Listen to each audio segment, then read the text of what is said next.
Quando Jesus Cristo ele estava na Terra aqui, e quando ele estava dando algumas instruções para os apóstolos, né?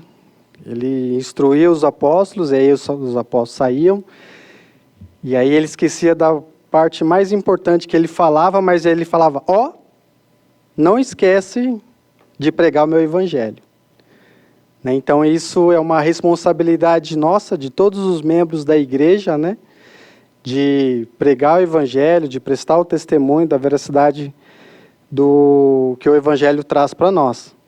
Mas especificamente os jovens, né, rapazes e moças, os rapazes eles são convocados, né, são uma responsabilidade maior de eles dedicar 2 anos de sua vida literalmente fazendo somente isso, pregando o evangelho, né?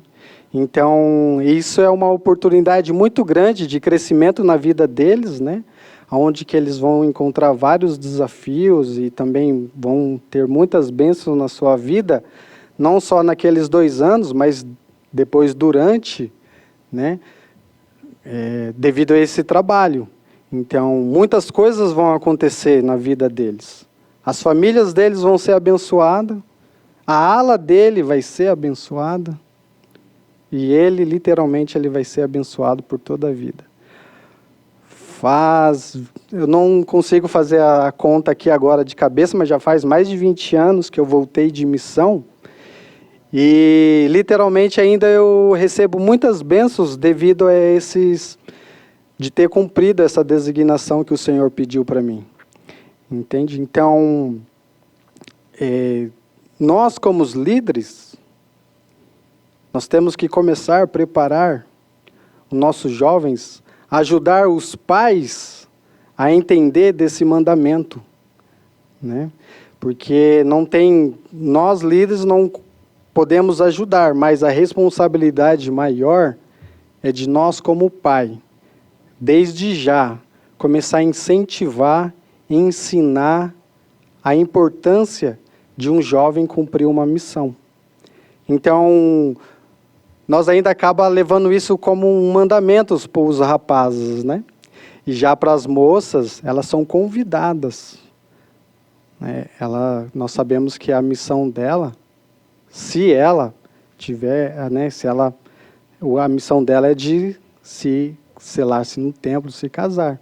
Mas os rapazes, isso é um desafio, é uma responsabilidade nossa, dos homens. Então, nós como os líderes, né, quando um jovem ele vai receber o sacerdócio arônico, na primeira entrevista que você vai fazer com ele, quando ele recebe o sacerdócio arônico, você já tem que fazer esse convite para ele já começar a se preparar desde já. Nós como líderes, mas nós como pai, esse ensinamento já vem de há muito tempo. Uma experiência que eu pude presenciar esses dias atrás, a Ala Sarandi está em festa lá. Nós temos um missionário que ele vai, segunda-feira agora, ele vai entrar no campo, no CTM. E aí ele recebeu o chamado dele, e aí a gente fez aquele como que manda a tradição, né? Fomos lá, fizemos toda aquela questão para abrir, colocamos live, chamamos algumas pessoas. Eu tive o privilégio de estar lá ao vivo, né? Com ele, junto lá na casa dele. E tinha um familiar deles lá. E aí abriu tudo, e aquela ansiedade, depois que falou. E aí depois algumas pessoas, a namorada dele, a cunhada, a sogra, futuras, né? Todos futuros, sogras e cunhada, começaram a chorar, né? Falaram, tá, né? Não sabia, a gente fica meio assim, não sabia se era de emoção ou de saudade mesmo, né? Ficar 2 anos longe de casa, com certeza tem uma certa saudade. Uma certa não, grande, né, para a família. E aí essas pessoas que começaram, até minha esposa, né, vendo todo mundo chorar, acabou chorando também, e aí perguntou para a mãe, né, que é a Emanuele, ué, Manu, mas por que você não chorou? Daí ela falou uma coisa bem interessante, que ficou marcado aquilo para mim. Falou, eu já tenho me preparado há muito tempo com esse momento. né? Desde quando ele estava na minha barriga, eu já tenho me preparado com isso, né, para esse momento. Então é isso que nós, como pai, nós temos que ter. Essa preparação desde já. Né? E nós, líderes, incentivar, exortar, explicar o verdadeiro significado de servir uma missão. E aí a preparação para um jovem, né, um discurso que eu estava vendo do Elder Bedner, e aí ele falando a respeito de preparação, porque nós, em todas as coisas que nós fazemos, nós temos que nós temos que se tornar, não ir. Por exemplo, eu vou para a missão. É muito fácil de você ir lá para a missão, conhecer um estado, né, conviver com culturas diferentes, comida diferente. Mas a partir de que você se torna um missionário, você vai adquirir mais testemunho, você vai ser convertido por aquilo que você está fazendo. E isso é em todas as coisas. Quando a gente vemos para a igreja, nós não vimos para a igreja. Nós vamos se converter daquilo que nós aprendemos aqui na igreja e vamos colocar em prática lá fora. Nós não vamos no templo, né? Nós vamos ser convertidos com aquelas coisas que nós aprendemos no templo. E a missão é a mesma coisa. Nós vamos se tornar um missionário, né? Então, e aí tem aquela bagagem que todos os missionários que chegaram, né, sabem que é uma explosão de conhecimento, de sentimentos, de espiritualidade, e aquilo tem que permanecer por muito tempo, mesmo com essa dificuldade que o mundo nos oferece, né, de a gente tentar desviar desse, vamos dizer, esse banquete espiritual que nós adquirimos durante esses 2 anos, mas nós temos que permanecer. Irmãos, eu lembro da primeira vez que o meu bispo, ele fez essa entrevista comigo. E eu, sinceramente, eu quis me escapar. Eu quis dar uma desculpa para ele que eu não ia para a missão. Mas não porque eu não queria, mas sim porque eu estava com medo. Não sabia o que era, assim, literalmente, o que a missão esperava de mim. E aquela entrevista eu tinha 16 anos. E aí, depois de algum tempo, naquela época, né, os missionários iam com 19 anos, e aí durante esse tempo ele foi me explicando, foi testificando para mim qual o verdadeiro significado da missão, e aí eu fui entendendo, e aí eu fui com mais vamos dizer, uma facilidade maior de chegar no campo missionário. Irmãos, eu sou imensamente grato por isso, por esse... Antes do casamento, foi os melhores 2 anos de minha vida. Sem dúvida nenhuma. Eu não me vejo hoje sem ter ido na missão. E se tornar um missionário, eu continuei me tornando depois que eu voltei. Ainda eu depois que eu voltei, ainda eu estava me tornando um missionário. Estava me convertendo em muitas coisas que eu aprendi lá na missão e eu comecei a pôr em prática na minha vida, depois que eu cheguei.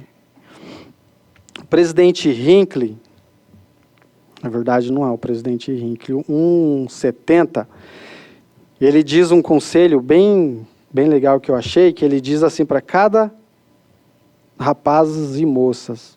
As moças, elas são convidadas, né? As moças são, literalmente, elas têm uma grande bênção. Elas entram em lugares onde que missionários não conseguem entrar, né? Ela tem uma espiritualidade maior com os missionários. Elas trazem um espírito doce aonde que elas se encontram, né? E hoje nós temos uma meta da área brasileira, aonde que nós precisamos ser dependentes. Termos só missionários brasileiros em nosso país. Né? Isso não é um desafio para quem tem filho, ou é um desafio para todos nós. para todos nós, para aquele que foram, para aquele que não tem filho. Ah, não tenho filho, eu não precisa de incentivar, de chegar lá e falar, e aí, quando que vai ser a sua missão? Já conversou com o seu bispo? Nós, como pais, né, podemos pegar álbum de fotografia diário, ler com nossos filhos, ter aquele mesmo espírito doce quando você estava tirando aquela foto ou escrevendo no seu diário e começar a passar para os filhos. E isso com aquelas pessoas mais próximas também. Então isso é um dos requisitos bem que eu acho que pode levantar essa chama de poder ir para a missão. E o 1,70 ele diz assim, ó, a cada rapaz eu costumo dizer, quer ser feliz mais? Não quer dizer que aquele que não serve missão não é feliz. Mas você quer ser mais feliz? Ele faz um convite para nós. Se quiser, venha se juntar a nós. Seremos cada vez mais e servimos a seu próximo como missionário do Senhor. Assume o compromisso de oferecer 2 anos de sua vida ao Senhor. Isso mudará tudo. Você será feliz, as dúvidas se dissiparão, você aprenderá a amar a cultura e o povo do lugar em que for chamado a servir. O trabalho será difícil, mas haverá também grandes satisfação e alegria ao servir. Se for fiel durante sua missão e depois dela, ao relembrá-la de sua vida, você dirá, como o presidente Hinckley, tudo o que acontecerá de bem para mim teve início com a decisão de servir uma missão e de entrega a minha vida ao Senhor. Irmãos, eu não tenho dúvida que isso aconteceu comigo. Todas as coisas espirituais na minha vida grandiosa aconteceu depois disso. Dessa decisão que eu tomei. De servir uma missão. E eu sou grato por isso. A minha família é grata por isso. A minha esposa, as minhas filhas, a minha mãe, ela é grata por isso. Por eu ter aceitado esse chamado do Senhor.